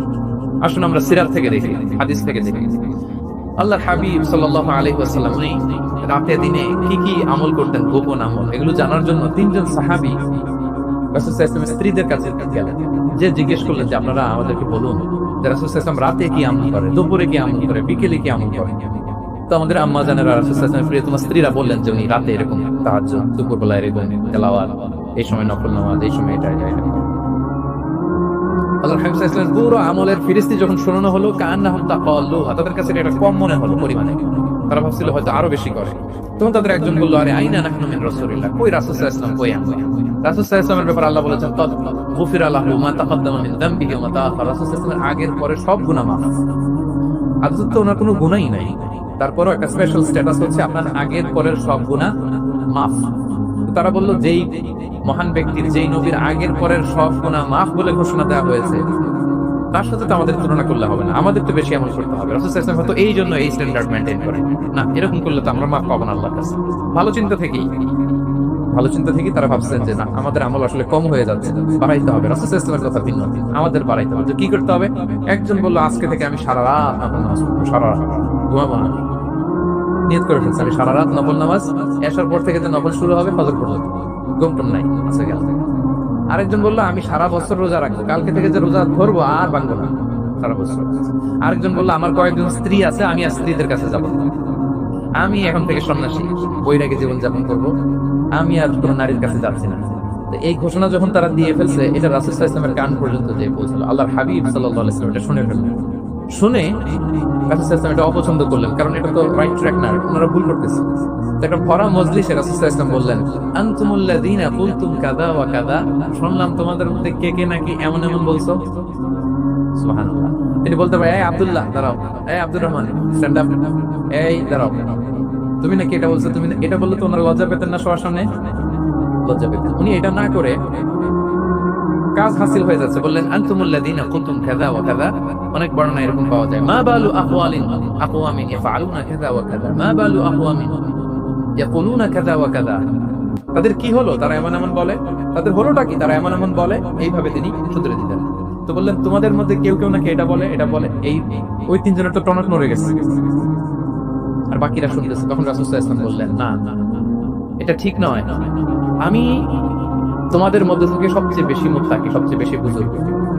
ওয়াল্লাহি ইন্নী লা আখশাকুম লিল্লাহি ওয়া আতকাকুম লাহু। আমি তোমাদের মধ্যে থেকে আল্লাহকে সবচেয়ে বেশি ভয় পাই। বলেন তো রাসূল সাল্লাল্লাহু আলাইহি ওয়াসাল্লামের চেয়ে বেশি আল্লাহকে ভয় পাওয়া কারো পক্ষে সম্ভব? আল্লাহর হাবিব সাল্লাল্লাহু আলাইহি ওয়াসাল্লামের চেয়ে বেশি মুত্তাকি হওয়া কারো পক্ষে সম্ভব? আমার নবীর চাইতে শ্রেষ্ঠ হওয়া সম্ভব? তার যে স্ট্যান্ডার্ড ইবাদতের, এটাতে ছাড়া যাওয়া সম্ভব? সম্ভব না। তো তিনি বললেন যে আমি রাত্রিবেলা ঘুমাই আসার পরে আবার শেষ রাতে তাহাজ্জুদ করি, ঘুমও আছে নামাজও আছে, ব্যালেন্স। আমি সোম বৃহস্পতিতে রোজা রাখি, সপ্তাহের বাকি দিনগুলোতে খাই। আবার আমার অনেক 9 জন স্ত্রী তো একটা টাইমে ছিল, আমি স্ত্রীদের সাথে মেলামেশাও করি। তা আমি এগুলো সব ঠিক রেখে আল্লাহর সবচেয়ে প্রিয় মুত্তাকি হইতে সমস্যা হলো না। তোমাদের এত সমস্যা কোথায়? তোমাদের সমস্যা কোথায়? আমার চেয়ে শ্রেষ্ঠ যদি কেউ কিছু করতে চাও, এটা হবে না। আমি হচ্ছি স্ট্যান্ডার্ড। সুবহানাল্লাহ। দেখেন, এইভাবে যখন বললেন, ঠিক করে দিলেন যে তোমরা কে কে জানি এরকম নিয়ত করছো, এটা ভুল করেছো, বরং শুদ্ধ হবে এটা। ওই তিনজনের টনক নড়ে গেছে, তারা শুধরে নিয়েছেন, আর বাকিরা সঠিক মেসেজটা, সঠিক নির্দেশনাটা জেনে গেল। তাহলে ওনাদেরকে কারেকশন করা হয়ে গেছে অলরেডি। বলে তো ওনারা যে ভুল করছে, কারেকশন হয়েছে কিনা? কিন্তু তাদেরকে অপমান করা হয়েছে। এই ভুলটা আমরা অনেক সময় করি। অন্যের সামনে, কখন নিজের ছেলেকে, নিজের স্ত্রীকে, বন্ধুকে অন্যের সামনে এইভাবে আমরা যেন কারেক্ট না করি। কাউকে সংশোধন করতে চাইলে আল্লাহর হাবিব সাল্লাল্লাহু আলাইহি ওয়াসাল্লাম দেখানো পথেই যেন আমরা সংশোধন করি। এটা হচ্ছে এই হাদিসের 1 নম্বর শিক্ষা। আরেকটা শিক্ষা হচ্ছে ব্যালেন্স লাইফস্টাইল, ব্যালেন্স অ্যাপ্রোচ আমরা জানলাম। অনেকে মনে করে, আমার পরিচিত কয়েকজন লোক আছে, আমি বলছি, তারা থামাইছে কিনা জানি না, আমার কাছে এসে শোনাইতেছে, হুজুর আমি সারা বছর রোজা রাখি। আমি বলছি, আপনার বলছে কি সারা বছর রোজা রাখতে? সারা বছর রোজা রাখা নিষেধ, এটাকে সওমে বিসাল বলে, এটা নিষেধ। বরং সবচেয়ে বেশি যদি কেউ রাখতে চায়, রাসূল সাল্লাল্লাহু আলাইহি ওয়াসাল্লাম বলছে, তাহলে সাওমুল্লাহি দাউদ, সিয়ামু দাউদ, দাউদ আলাইহিস সালামের রোজা। এর চেয়ে বেশি নয়। একদিন রাখবা, আরেকদিন ভাঙবা, একদিন রাখবা, আজকে রোজা রাখলে কালকে খাবেন, কালকে রাখবেন, এরপরের দিন রাখবেন, এরপরের দিন ভাঙবেন। এর চেয়ে বেশি রাখা যায় না। লাগাতার রোজা রাখা নিষেধ। লাগাতার 6 মাস, 5 মাস, সারা বছর অনেকে রোজা রাখে, এটা না জানার কারণে। তাহলে এই যে ইসলামের যে ব্যালেন্স লাইফস্টাইল, এটা আমরা জানলাম। কাউকে কিভাবে শুধরে দিতে হবে, কারেক্ট করতে হবে, কারেকশনের ওয়ে, এটা আমরা জানলাম। আরেকটা হচ্ছে ইসলাম যে the combination of material and spiritual life, এইটার একটা তথ্য আমরা জানলাম, যে আপনার এই দুনিয়াও লাগবে, আপনার আখিরাতও লাগবে। আপনি সব ছেড়ে দিয়ে শুধু আল্লাহর রাস্তায় চলে গেলে ওইটা ইসলাম শিখায় নাই। ইসলাম যে আমাদেরকে ফরিয়াদ শিখায়, প্রার্থনা শিখায়, রব্বানা আতিনা ফিদ দুনিয়া হাসানা ওয়া ফিল আখিরাতি হাসানা ওয়া কিনা আযাবান নার। আল্লাহ আপনি দুনিয়াতেও হাসানা দেন, আখিরাতেও হাসানা দেন। আগে চাইছি কোনটা, আখিরাত না দুনিয়া? রব্বানা আতিনা ফিল আখিরাতি হাসানা ওয়া ফিদ দুনিয়া হাসানা, এরকম নাকি রব্বানা ফিদ দুনিয়া হাসানা? দুনিয়াটা আগে, দুনিয়াটা আগে। সো ব্যালেন্স, এই ভারসাম্য রাখাটা আমি আলোচনা শুরুই তো করেছি, ওয়াসাফিয়া মানে ভারসাম্যপূর্ণ। ইসলামের নেতাটা হচ্ছে ব্যালেন্সড অ্যাপ্রোচ। এটা আমরা এই হাদিস থেকে শিখতে পারি। আমাদের অনেকেরই এটাতে ঘাটতি আছে, অনেক জ্ঞানী, অনেক স্কলার, অনেক তার কিছু, কিন্তু তার মধ্যে ভারসাম্য এবং পরিমিতি বোধ নাই। পরিমিতি বোধ, ভারসাম্য, ব্যালেন্স লাইফস্টাইল, এটা অনেকে অ্যাডপ্ট করতে পারে। এটা বছরের পর বছর সাধনা করতে হয়, অ্যাডপ্ট করে নিতে হয় নিজের সাথে। তাহলে 7 নাম্বার হচ্ছে, কাউকে শুধরে দিতে চাইলে আপনি কিভাবে শুধরে দিবেন, এটা আমরা জানলাম। তাকে সবার সামনে লজ্জা দিয়ে শুধরে দেওয়া যাবে? তাহলে কৌশলে তাকে শুধরে দিতে হবে, পাওয়া যাবে ইনশাআল্লাহ। 8 নাম্বার হচ্ছে, এটা দায়ীদের জন্য অনেক বড় রিমাইন্ডার। সেটা হচ্ছে, আমরা যে দাওয়া দেই, এটা খেয়াল রাখতে হবে। আমি যা বলি ওটা সবার আগে অ্যাপ্লাই করতে হবে নিজের মধ্যে। আমরা অনেক সময় এটা করে ফেলি যে ভালো একটা হাদিস শুনলে, কোরআনের আয়াত শুনলে, একটা কিছু শুনলে মনে করি যে এগুলো এই সবার জন্য, মানে এটা বাদ, এখান থেকে শুরু, লাইনটা এখান থেকে শুরু, এইখান থেকে যারা আছে এই সবাই এগুলো ফলো করবে, আমি এটার বাইরে। দেখুন, যার সাথেই কথা বলেন তার কোনো সমস্যা, তার দোষ, তার কিভাবে সেলফ ডেভেলপমেন্ট, আত্মোন্নয়ন, আত্মশুদ্ধি, শুদ্ধাচার, এগুলো নিয়ে কথা নেই। খালি বলি যে কি সমস্যা রে ভাই সমাজে, জানেন শেষ হয়ে গেল দেশরা, তারপর রাজনীতিতে সমস্যা, সমাজে সমস্যা, হুজুরদের মধ্যে সমস্যা, ওদের মধ্যে সমস্যা, শুধু সমস্যা, মানে উনি সব জায়গায় সমস্যা দেখতে পান। কিন্তু বেসিকলি আপনি যখন সমস্যা নিয়ে কথা বলবেন, সবার আগে খেয়াল করতে হবে যে ওই সমস্যায় আমি আক্রান্ত কিনা। আমরা কেন যেন অন্যকে কাট করায় দাঁড় করাতে বেশি পছন্দ করি, কিন্তু নিয়ম হচ্ছে নিজেকে বারবার কাট করায় দাঁড় করা, যে আমি ঠিক করতেছি কিনা, আসলে আমার মধ্যে শুদ্ধাচার আছে কিনা, আমার লেনদেন ঠিক আছে কিনা, আমি আমার মধ্যে সততা আছে কিনা, do I live a decent life, আমি যা বলি আমি তা করি কিনা। এটা অনেক সময় আমরা ভুলে যাই। আমরা যা বলি সেটার জন্য আগে আমরা নিজে আমল করতে পারি। আল্লাহ তৌফিক দান করুন। আল্লাহ তাআলা বলছেন, ইয়া আইয়ুহাল্লাযীনা আমানু লিমা তাকুলুনা মা লা তাফআলুন, কেন তুমি সেটা বলো যেটা তুমি করো না, কেন সেটা বলো না। সো আমরা যদি দাওয়া কাজ করতে চাই, আমি যে দাওয়াটা দিব বা নসিহত দিব বা বার্তাটা রাখবো, সবার আগে যেন এটা নিজের দিকে, ওই তীর যেন নিজের দিকে থাকে, যে না এটা আগে তোমার জন্য, আগে তুমি পালন করো, পাশাপাশি এটা সবার জন্য, এটা যেন আমরা করি। আল্লাহর হাবিব সাল্লাল্লাহু আলাইহি ওয়াসাল্লামের জীবনে যদি আমরা দেখি, তাহলে দেখবো উনি যা বলতেন ওটা নিজে আগে বেশি করতেন। আল্লাহু আকবার। উনি ইবাদতের কথা বলতেন, আল্লাহর সামনে নিজেকে সঁপে দেওয়ার কথা বলতেন, আর নিজেকে কিভাবে সঁপে দিতেন দেখেন। তিনি যখন দোয়া করতেন, নিজেকে ছোট করতে করতে তিনি আল্লাহর বলতেন, আল্লাহুম্মা ইন্নী আবদুক ওয়া ইবনু আবদিক ওয়া ইবনু আমাতিক নাসিয়াতি বিয়াদিক, হে আল্লাহ আমি আপনার দাস, আল্লাহ আমি দাসের ঘরের দাস, দাসীর ঘরের দাস, মানে আমার পিতা আব্দুল্লাহ আপনার দাস, আমার মা আমিনা আপনার দাসী, তো আমরা সবাই আপনার গোলামের ঘরের গোলাম। এর চেয়ে তুচ্ছ, ছোট, নগণ্য করে কি আর আল্লাহর সামনে নিজেকে পেশ করা যায় বলেন? এরপর তিনি বলতেন, নাসিয়াতি বিয়াদিক, আল্লাহ আমার মাথার চুলের ছুটি আপনার হাতের মুঠোয়। মাথার চুলের ছুটি হাতের মুঠোয় মানে কি? আপনি ডানে টান দিলে আমি ডানে যেতে বাধ্য, আপনি বাঁয়ে টান দিলে মানে আমার আর কিছু নেই, আল্লাহ সব সঁপে দিলাম আপনার কাছে। কিভাবে নিজেকে তিনি সঁপে দিতেন? তাহাজ্জুদের সালাতে যখন রাতে দাঁড়াতেন, আম্মাজান আয়েশা রাদিয়াল্লাহু তাআলা আনহা বলেন, দাঁড়িয়ে থাকতে থাকতে পা দুইটা ফুলে যেত এরকম, হাত্তা তাতাফাত্তারা কদামা, খুব কষ্ট হতো আল্লাহ রাসূল সাল্লাল্লাহু আলাইহি ওয়াসাল্লাম। তামাজান আয়েশা বলতেন, ইয়া রাসূলুল্লাহ ফাদ গুফিরা লাকা মা তাকদ্দামা মিন যামবিকা ওয়া মা তাআখার, আল্লাহ তো বলেছেন আপনার সব গুনাহ মাফ, গুনাহই তো নাই, তাও ঘোষণা সব গুনাহ মাফ, এত কষ্ট নিজের দেহের উপর নিজে কেন দেন? আল্লাহ হাবিব সাল্লাল্লাহু আলাইহি ওয়াসাল্লাম বলতেন, আফালা উহিব্বু আন আকুনা আবদান শাকুরা, হে আয়েশা এটা ঠিক আল্লাহ আমাকে মর্যাদা দিয়েছেন, কিন্তু আমি কি শুকরগুজার বান্দা হতে চাইবো না? আল্লাহর নেয়ামতে যে আমি ভেসে বেড়াই, আল্লাহর নেয়ামতে যে আমি বেঁচে আছি, আল্লাহর অনুগ্রহের কারণে যে আমার এত সম্মান, সে আল্লাহর প্রতি আমি কি নিজেকে পেশ করবো না? আফালা উহিব্বু আন আকুনা আবদান শাকুরা, আমি কি শুকরগুজার হব না? আমার রোলটা তো আমাকে প্লে করতে হবে, আমাকে তো উজাড় করে আমার রবের সামনে আমাকে স্থাপন করতে হবে। দেখেন, শুধু বলতেন না, করে দেখেন। রাতের সালাতে যখন কিয়ামুল লাইল করতেন, কাঁদতে কাঁদতে দাড়ি ভিজে যেত, কাঁদতে কাঁদতে হাত্তা বাল্লাল আরদা হাত্তা বাল্লা লিহিয়াতাহু হাত্তা বাল্লা হাজারাহু, কাঁদতে কাঁদতে জুব্বা ভিজে যেত। সিজদায় পড়ে যখন থাকতেন, কাঁদতে কাঁদতে জমিন ভিজিয়ে ফেলতেন। এভাবে নিজেকে আল্লাহ তাআলার সামনে পেশ করি। সো আমরা যারা দাওয়া অঙ্গনে কাজ করি, এটা খুব পিচ্ছিল পথ, এটা খুবই পিচ্ছিল। আমাদের খেয়াল রাখতে হবে যে আমি যা বলি এটা আমি করি কিনা। এটা দায়ীদের জন্য চ্যালেঞ্জিং। সে নিজে একটা ডিসেন্ট লাইফ লিড করা, তার নিজের মধ্যে সততা থাকা, নৈতিকতা থাকা, মোরালিটি, এথিক্স, ভ্যালিউজ নিয়ে যে আমরা বলি, ওই ভ্যালিউজ এর প্র্যাকটিস যেন আমাদের মধ্যে থাকে। আল্লাহ তাআলা আমাদেরকে তৌফিক দান করুন। আমরা পড়ি আমিন। 9 নম্বরে হচ্ছে কনসিডারেট হওয়া। রাসূল সাল্লাল্লাহু আলাইহি ওয়াসাল্লাম খুবই কনসিডারেট ছিলেন। এটা খুব গুরুত্বপূর্ণ, খেয়াল করে শুনুন। কনসিডারেট মানে খুব উচ্চ বিবেকবোধ সম্পন্ন ব্যক্তিত্ব, খুব বিবেকবোধ সম্পন্ন। আমাদের অনেকের মধ্যে এটা, আমাদের অনেকের সেন্স কাজ করে না। আল্লাহর হাবিব সাল্লাল্লাহু আলাইহি ওয়াসাল্লাম, he was a man of 6 senses. 6টা সেন্স ওনার কাজ করতো। সুবহানাল্লাহ। কথা বলতেছেন, ওদিকে কি যদি সব একসাথে একটা গ্ল্যান্স তিনি মেইনটেইন করতেন। সুবহানাল্লাহ। তাই উচ্চ বিবেকবোধ সম্পন্ন হইতে হবে দায়ীদের। রাসূল সাল্লাল্লাহু আলাইহি ওয়াসাল্লাম নামাজ পড়াচ্ছেন, পিছনে বাচ্চার কান্নার আওয়াজ, নামাজ ছোট করে দিয়েছেন, একেবারে ছোট, শর্ট করে সিজদা, রুকু, যতটুকু না হলেই না, অতটুকু করে নামাজ। জিজ্ঞেস করা হলো কেন? বললেন যে আমি দেখলাম একটা ছোট বাচ্চা কাঁদছে, এই বাচ্চার মায়ের বোধহয় খুব কষ্ট হয়ে যাচ্ছে, বাচ্চাটাকে সামলাতে মহিলাদের প্রেয়ার হলে মাটার বোধহয় খুব কষ্ট হচ্ছে, এজন্য আমি নামাজটা একটু শর্ট করে দিয়েছি। সুবহানাল্লাহ। আমরা নামাজে দাঁড়ালে দিন দুনিয়ার খুশি নেই, কি হচ্ছে না হচ্ছে না, আপনার সব খেয়াল রাখতে হবে। কি হচ্ছে? You are a leader, you are a দাঈ, আপনাকে এটা খেয়াল রাখতে হবে। রাসূল সাল্লাল্লাহু আলাইহি ওয়াসাল্লামের উচ্চ বিবেকবোধ সম্পন্ন লোক ছিলেন। মুআয ইবনে জাবালকে এক জায়গার মদিনার পাশেই ইমাম করে পাঠালেন, ইমাম। তো ওই এলাকার মুসল্লিরা ছিলেন শ্রমজীবী, কি জীবী? শ্রমজীবী। ওনারা উট দিয়ে পানি নিয়ে খেজুর গাছে পানি সেচ দিত, তারা খুব কষ্ট করে সারাদিন। তো উনি মাগরিবের নামাজে একদিন নামাজ শুরু করলেন, আল্লাহু আকবার বলে সূরা ফাতিহার পরে উনি সূরা বাকারা শুরু করলেন। কোন সূরা? কোরআনের সবচেয়ে ছোট সূরা নাকি? হ্যাঁ, আয়াত কত? সবচেয়ে বড় সূরা। তো উনি হয়তো একটা খুব মানে চিল মুডে আছেন, একটা খুব ভালো মুডে আছেন, ইবাদতের একটা মুডে আছেন, ওনার আবেগ থেকে উনি হয়তো সূরা বাকারা শুরু করে দিচ্ছেন, তেলাওয়াত করে করে মজা পাচ্ছেন, করতেছেন, কিন্তু পিছনে মুসল্লিরা হচ্ছে শ্রমজীবী, সারাদিন খেতে খামারে খেজুর বাগানে কাজ করে ওনারা নামাজ পড়তেছেন। একদল তো নামাজ ছেড়ে দিচ্ছেন, ছেড়ে দিয়ে নিজেরা নামাজ পড়ে আল্লাহর হাবিব সাল্লাল্লাহু আলাইহি ওয়াসাল্লামের কাছে যে বিচার দিলেন, ইয়া রাসূলুল্লাহ দেখেন এমন একজনকে ইমাম হিসেবে পাঠালেন, উনি মাগরিবের নামাজ শুরু করছে সূরা বাকারা দিয়ে। আমরা হচ্ছে শ্রমজীবী মানুষ, আমরা কি পারি এত সময় দাঁড়িয়ে থাকতে? রাসূল সাল্লাল্লাহু আলাইহি ওয়াসাল্লাম খুব রেগে গেলেন, খুব। মুআয ইবনে জাবাল রাদিয়াল্লাহু তাআলা ওনাকে ডেকে পাঠালেন, ডেকে কি শব্দ ইউজ করছে জানেন? উনি বললেন, আফাত্তানুন আনতা ইয়া মুআয, ফাত্তান মানে ফিতনাবাজ। হে মুআয, তুমি কি সমাজে ফিতনা ছড়াচ্ছ? তোমাকে পাঠালাম সেখানকার ইউনিটি ধরে রাখতে, ইমাম হয়ে নামাজ পড়াবা, তালিম দিবা। আফাত্তান আনতা ইয়া মুআয, তুমি ফিতনা ছড়াচ্ছ? তুমি কেন সাব্বিহ ইসমা রাব্বিকাল আ'লা তোমার মুখস্থ নেই?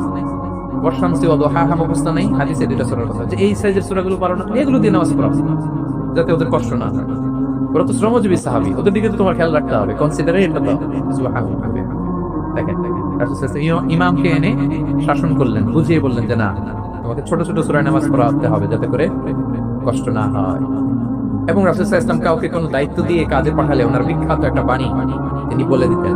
আমার ভেরিফাইড যে ফেসবুক পেজের কভার ফটোতে দেখবেন এই হাদিসটা দেয়া, সেটা হচ্ছে তিনি কাউকে কোনো দায়িত্ব দিয়ে পাঠালে তিনি বলতেন, বাশশিরু ওয়ালা তুনাফফিরু, ইয়াসসিরু ওয়ালা তুআসসিরু, মানে তোমরা মানুষকে সুসংবাদ দিও, মানুষকে দিন থেকে ভাগিও না, দিনকে সহজ করে উপস্থাপন করো, দিনকে জটিল করে মানুষের সামনে উপস্থাপন করো। আমরা এটা ভুল করি, এত কঠিন ভাবে উপস্থাপন করি, ভাবে যে কঠিন করে উপস্থাপন করতে পারলেই বোধহয় ওনার ক্রেডিট। এরকম একটা মানসিকতা অনেকের আছে। কোন মুফতি যদি এমন কোন ফতোয়া দেয় যেটা সমাজের অধিকাংশ মুসলিম চেষ্টা করেও মানতে পারতেছে না, কঠিন হয়ে যাচ্ছে, তার মানে something is missing in the ফতোয়া, something is missing in the legal opinion, the মুফতি should revise the issue again and again. তাকে আরো মুফতিদের সাথে রিভাইজ করতে হবে, আরো কিভাবে জীবন ঘনিষ্ঠ করে মাসালাটা দেয়া যায় তাকে এটা ভাবতে হবে। কারণ আল্লাহ দিনের মধ্যে জটিলতা রাখেননি, কাঠিন্যতা রাখেননি। আমরা দিনকে কঠিন ভাবে মানুষের কাছে উপস্থাপন করি, মানুষকে ভয় দেখাই, আমরা হতাশ করি, দিন থেকে ভাগায়। রাসূল সাল্লাল্লাহু আলাইহি ওয়াসাল্লাম বলেছেন, খবরদার দিন থেকে ভাগিও না, সহজ করে মানুষের কাছে উপস্থাপন করো, দিনকে জটিল করে মানুষের কাছে উপস্থাপন করবেন। তো তাহলে কনসিডারেট ছিলেন রাসূল সাল্লাল্লাহু আলাইহি ওয়াসাল্লাম, খুব উচ্চ বিবেক সম্পন্ন ব্যক্তি ছিলেন। একবার মাগরিবের সালাতে অথবা এশার সালাতে হাদিসে এসেছে যে ইহদা সালাতাইল ইশা, মাগরিব অথবা ইশায় হাসান হুসাইন রাদিয়াল্লাহু তাআলা আনহুকে নিয়ে তিনি নামাজে গেলেন। নামাজের এক পর্যায়ে সিজদারত অবস্থায় ওনার নাতি হাসান রাদিয়াল্লাহু তাআলা আনহু ওনার কাঁধের উপরে চেপে বসে দীর্ঘ সিজদা দিলেন। এরপর যখন নামাজ শেষ করলেন, সাহাবারা বললেন, ইয়া রাসূলুল্লাহ, এত লম্বা সিজদা দিতে তো কখনো দেখি নাই, নামাজে কি অসুস্থ হয়ে গেলেন নাকি? অথবা নামাজ চলা অবস্থায় কি কোরআনের আয়াত নাযিল হলো নাকি? রাসূল সাল্লাল্লাহু আলাইহি ওয়াসাল্লাম বললেন, কুল্লু যালিকা লাম ইয়াকুন, একটাও না, বরং ওয়ালাকিন ইবনি ইতাহালানি, আমার নাতি আমার কাঁধে উঠছিল। ফাকারিহতু আন উআজিলাহু হাত্তা ইয়াকদিয়া হাজাতা, আমি সিজদায় উঠতে গেলে তো ও যে খেলতেছে এটা ডিস্টার্ব হয়ে যাবে, সো যতক্ষণ না ওর খেলা শেষ না হয় আমি একটু ওয়েট করতেছিলাম। তার খেলাধুলা শেষে তার সময় যখন হয়েছে নেমে গেছে, আমি তখন সিজদা থেকে মাথা উঠিয়েছি। কি কনসিডারেট ছিলেন দেখেন, কি উচ্চ বিবেক বোধ সম্পন্ন, অন্যের যাতে কষ্ট না হয়, অন্যের যে কোনো কনসার্ন, এগুলো সব তিনি খেয়াল রাখেন। সো দায়ীদের এরকম সিক্স সেন্সের অধিকারী হওয়ার চেষ্টা করতে হবে। আল্লাহ তাআলা আমাদেরকে তৌফিক দান করুন। কয়টা গেল? 9টা। আর একটা সর্বশেষ, এটা খুব গুরুত্বপূর্ণ, আপনাদের সাথে খুব রিলেভেন্ট, সেটা হচ্ছে প্রপার টাইমিং ফর দাওয়াত। দেওয়ার জন্য টাইমিংটা খুব গুরুত্বপূর্ণ। প্রপার টাইমে যদি দেন ওটা ক্লিক করবে, ওটা স্পার্ক করবে, আর যদি সময় মতো না হয় ওটা কাজ করবে না। প্রপার টাইমে প্রপার দাওয়াটা দিতে হয়, সঠিক সময়ের অপেক্ষা করা, যখন সেই সময়টা আসছে তখন দাওয়া দেওয়া। বুঝতে পেরেছেন না ব্যাপারটা? একটা ছোট্ট উদাহরণ দেই। এক ইহুদি কিশোর রাসূল সাল্লাল্লাহু আলাইহি ওয়াসাল্লামের খেদমত করতো। ইহুদি কিশোর, কোন ধর্মের কিশোর বলেন তো? ইহুদি কিশোর প্রায় আসতো রাসূল সাল্লাল্লাহু আলাইহি ওয়াসাল্লামের কাছে, আসতো রাসূল সাল্লাল্লাহু আলাইহি ওয়াসাল্লামের সেবা করতো, কিন্তু তাকে কখনো রাসূল সাল্লাল্লাহু আলাইহি ওয়াসাল্লাম দিনের দাওয়াত দেন। ছেলেটা ইহুদি, কিন্তু তার সামনে কখনো দিনের দাওয়াত তিনি দেন নাই। একদিন দেখে যে ওই ছেলে আসে না, লাগাতার এরকম কয়েকদিন যাবত ওই ছেলে আর আসে না। তখন রাসূল সাল্লাল্লাহু আলাইহি ওয়াসাল্লাম খোঁজ নিলেন যে কি হয়েছে। তখন রাসূল সাল্লাল্লাহু আলাইহি ওয়াসাল্লাম শুনতে পেলেন যে ছেলেটা অসুস্থ। ছেলেটা কি অসুস্থ? আল্লাহর হাবিব সাল্লাল্লাহু আলাইহি ওয়াসাল্লাম তার বাসায় গেলেন, যে দেখলেন যে ইহুদি ছেলেটা বিছানায় পড়ে কাতরাচ্ছে, পাশে ছেলেটার বাবা। রাসূল সাল্লাল্লাহু আলাইহি ওয়াসাল্লাম তার মাথায় হাত বুলিয়ে দিলেন, তার খোঁজ খবর নিলেন। এবার রাসূল সাল্লাল্লাহু আলাইহি ওয়াসাল্লাম বললেন, আসলিম, মানে ইসলাম ধর্ম গ্রহণ করো। ফানাযারা ইলা ওয়াজহি আবি, ইহুদি ছেলেটা তার বাবার চেহারার দিকে তাকালো, দেখে আব্বা কি বলে। বাবা যেহেতু দাঁড়ায় আছে, ফানাযারা ইলা ওয়াজহি আবি, বাবার চেহারার দিকে মুমূর্ষু ছেলেটা বাবার চেহারার দিকে তাকালো। তো বাবা বলল, আতি আবুল কাসিম, মানে আবুল কাসিম যা বলে তাই শুনাই। রাসূল সাল্লাল্লাহু আলাইহি ওয়াসাল্লামের বড় ছেলের নাম ছিল কাসিম, বলে ওনাকে আবুল কাসিম বলে মদিনাতে ডাকা। আমাদেরও তো বড় ছেলে বা বড় মেয়ের নাম ধরে ডাকে না? ধরেন যে আপনার বড় ছেলের নাম আব্দুল্লাহ, তো আপনারা বলে আব্দুল্লাহর বাবা। রাসূল সাল্লাল্লাহু আলাইহি ওয়াসাল্লামকে মদিনায় বলা হতো কাসিমের বাবা। তো ছেলেটা যখন বাবার চেহারার দিকে তাকালো, বাবা বলল, আতি আবুল কাসিম, তুমি আবুল কাসিমের অনুসরণ করো, যা বলে তাই শোনাই। ছেলেটা তখন পড়তে আরম্ভ করলো, আশহাদু আল্লা ইলাহা ইল্লাল্লাহ ওয়া আশহাদু আন্না মুহাম্মাদুর রাসূলুল্লাহ, মানে মুসলিম হয়ে গেল। রাসূল সাল্লাল্লাহু আলাইহি ওয়াসাল্লাম ইহুদিদের ঘর থেকে বের হয়ে আসলেন আর বললেন, আলহামদুলিল্লাহিল্লাযী আনকাযাহু মিনান নার। বুখারীর বর্ণনা। প্রশংসা সেই আল্লাহর, যে আল্লাহ এই ছেলেটিকে জাহান্নাম থেকে মুক্তি দিয়ে জান্নাতি বানিয়ে নিলেন। দেখেন, রাসূল সাল্লাল্লাহু আলাইহি ওয়াসাল্লাম একটা প্রপার টাইমিং এর অপেক্ষা করতেছিলেন। এতদিন রাসূল সাল্লাল্লাহু আলাইহি ওয়াসাল্লামের ঘরে যে এই নদী কিশোর খেদমত করে, কাজ করে দিয়ে আসে, একদিনও দাওয়াত দেয়। রাসূল সাল্লাল্লাহু আলাইহি ওয়াসাল্লাম একটা ভালো সময় খুঁজতেছিলেন। শুরুতেই যদি দাওয়াত দেয়, ওই ছেলে আশাই বন্ধ করবে, বাপকে খাইছে, আমার ধর্মান্তরিত করতে চায়, ঠিক কিনা বলে? যে আমার একটা ফেইথ আছে, সে তো আমার ফেইথ কেড়ে নিতে চায়, বা তার বাবাও ভয় পাবে। রাসূল সাল্লাল্লাহু আলাইহি ওয়াসাল্লাম যখন অনেকদিন তার সাথে মিশলেন, রাসূল সাল্লাল্লাহু আলাইহি ওয়াসাল্লামের ব্যক্তিত্ব, রাসূল সাল্লাল্লাহু আলাইহি ওয়াসাল্লামের কথাবার্তা, আচরণ, মানসিকতা সব দেখে যখন এই ইহুদি ছেলে, তার বাবা ইমপ্রেস, এবং ছেলেটা শুয়ে আছে বিছানায় মুমূর্ষ, এই প্রপার একটা টাইমিং এর অপেক্ষায় রাসূল সাল্লাল্লাহু আলাইহি ওয়াসাল্লাম। যখনই সেই সময়টা এসেছে, রাসূল সাল্লাল্লাহু আলাইহি ওয়াসাল্লাম দাওয়াত দিলেন, মুহূর্তের মধ্যে ক্লিক। আল্লাহ আল্লাহ, এই প্রপার টাইমিং এর অপেক্ষা আমাদেরকে করতে হবে। এই সুযোগটা কিন্তু আপনাদের আছে। আমি শুরুতেই বলেছি যে ডক্টর যারা, তাদের কাছে মানুষ কখন আসে? সুদিন কালে না দুর্দিন কালে? বলেন, তার বিপদ এর চেয়ে বড় বিপদ নাই। ক্যান্সার নিয়ে আসছে, ডায়াবেটিক্স নিয়ে আসছে, অসুস্থ, অসহায়, মানে ভাবখানা এমন, আপনি ছাড়া তার আর কোনো গতি নেই, ঠিক কিনা বলেন? এই প্রপার টাইমে যখন আপনি মনে করবেন যে now it's high time to give দাওয়া, জাস্ট ডু ইট। যখন মনে করবেন যে না, এখন একটা সুন্দর সময়, এখন বললে এটা কাজে দিবে, ওই সময়টাকে আপনি কাজে লাগান। তাহলে দাওয়া মেথোডোলজির সর্বশেষ পয়েন্ট হচ্ছে প্রপার টাইমিং ফর দাওয়া। যখন দাওয়া দিলে কাজে লাগবে, ঠিক তখন দিতে হবে। কি পারা যাবে তো ইনশাআল্লাহ? আল্লাহ তাআলা আমাদের সবাইকে তৌফিক দান করুন। তাহলে প্রিয় ভাইরা, আমি একটু রিভাইজ করি আপনাদের সাথে কি কি নিয়ে কথা বললাম। প্রথমে আমরা বলেছি যে আমাদের মধ্যমপন্থী হইতে হবে, বাড়াবাড়িও করা যাবে না, ছাড়াছাড়িও করা যাবে না। আমরা কোথায় থাকবো? মাঝামাঝি। এরপরে আমরা বললাম ওরাল দাওয়ার চেয়ে প্র্যাকটিক্যাল দাওয়া, লিভিং দায়ী হতে পারলে ওটার ইফেক্ট অনেক বেশি। এরপর আমরা আল্লাহর হাবিব সাল্লাল্লাহু আলাইহি ওয়াসাল্লামের সিরা এবং সুন্নাহ থেকে 10টা মেথোডোলজি, দাওয়া মেথোডোলজি আলোচনা করেছি। তার প্রথমটা ছিল ভেরি সফট এন্ড মাইল্ড, দাওয়া ল্যাঙ্গুয়েজটা সফট এন্ড মাইল্ড হতে হবে। 2 নাম্বার, কোশ্চেন থ্রো করতে হবে অ্যাটেনশন ড্র করার জন্য। 3 নম্বরে, visual explanation to make the দাওয়া মোর ইফেক্টিভ এন্ড প্রোডাক্টিভ। তারপর 4 নম্বর, গ্রাজুয়ালকে ধীরে ধীরে ধাপে ধাপে, একবারে সব চাপিয়ে দেওয়া যাবে। 5 নম্বরে, ইমোশনাল ইন্টেলিজেন্স ইউজ করতে হবে। 6 নম্বরে, ফুল অফ লাভ, দাওয়া should be full of love. 7 নম্বরে, কাউকে শুধরে দিতে চাইলে লজ্জা দিয়ে অন্যের সামনে শুধরে দেওয়া যাবে না, রাসূল সাল্লাল্লাহু আলাইহি ওয়াসাল্লাম যেভাবে শিখিয়েছেন ওইভাবে কারেক্ট করতে হবে। 8 নম্বরে, দাওয়া should be apply in yourself, আগে নিজের মধ্যে। 9 নম্বরে, কনসিডারেট হইতে হবে, উচ্চ বিবেক বুদ্ধি সম্পন্ন। 10 নম্বরে, প্রপার টাইমিং, ঝুঁকবো যে কো, বাংলা একটা কথা বলে না, কি বলে? ঝুঁকবো যে, তার মানে সময় মতো, সময়ের এক ফোর, অসময়ের সময় মতো। যখন আপনি মনে করবেন it's high time to give দাওয়া, ডু ইট, এটা করেন। এইভাবে আল্লাহ রাসূল সাল্লাল্লাহু আলাইহি ওয়াসাল্লামের দাওয়া মেথোডোলজি ফলো করে যদি আমরা দাওয়া কাজ করি, দাওয়াটা প্রোডাক্টিভ হবে এবং খুব ইফেক্টিভ হবে। আশা করি আল্লাহর হাবিব সাল্লাল্লাহু আলাইহি ওয়াসাল্লামের এই যে দাওয়া মেথোডোলজি, এটা কিভাবে আমাদের সাথে রিলেভেন্ট হতে পারে, কিভাবে এটাকে আমরা ইফেক্টিভ করতে পারি আর প্রোডাক্টিভ করতে পারি, এই ব্যাপারে আপনারা একটা মোটামুটি ধারণা পেয়েছেন। আল্লাহ তাআলা আমাদের সবাইকে কথাগুলো বুঝার এবং অর্থ দান করুন।